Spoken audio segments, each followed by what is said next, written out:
Jajaran Rehin baru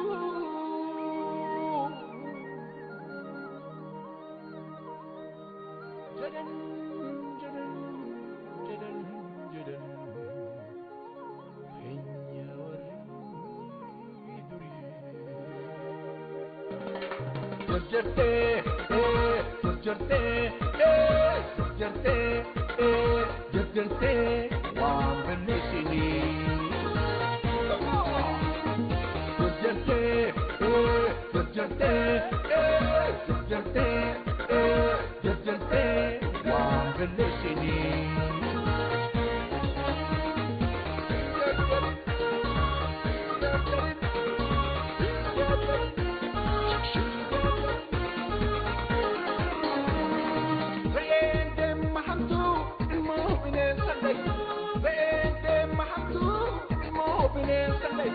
Akajarani banani hafu de mana hafu de man hantu kite oda jajatu jajarin jajarin jajarin jajarin reente mahamtu ilmo bine sandai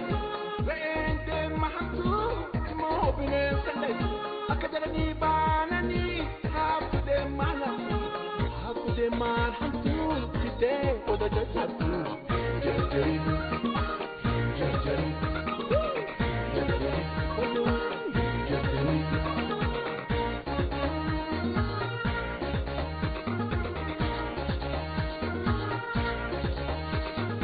Kriyate walin lali terkampadu, kriyate walin lali terkampadu. Wanne si terkecamkan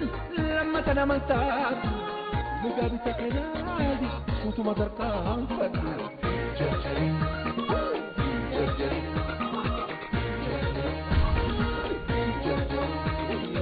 kriyate wali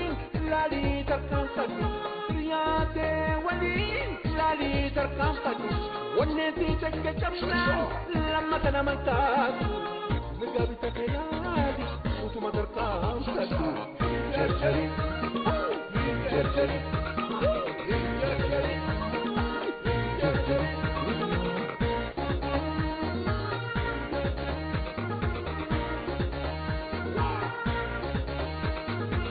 Mutajatani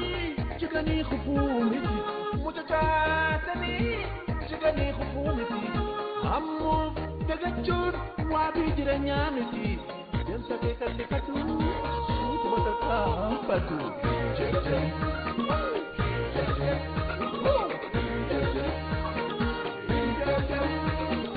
Mutajatani jigani khufumiti Mutajatani jigani khufumiti Ammu dagachur wabi jiranyamiti Dan sake kalikatu Sutu matakampatu Jajan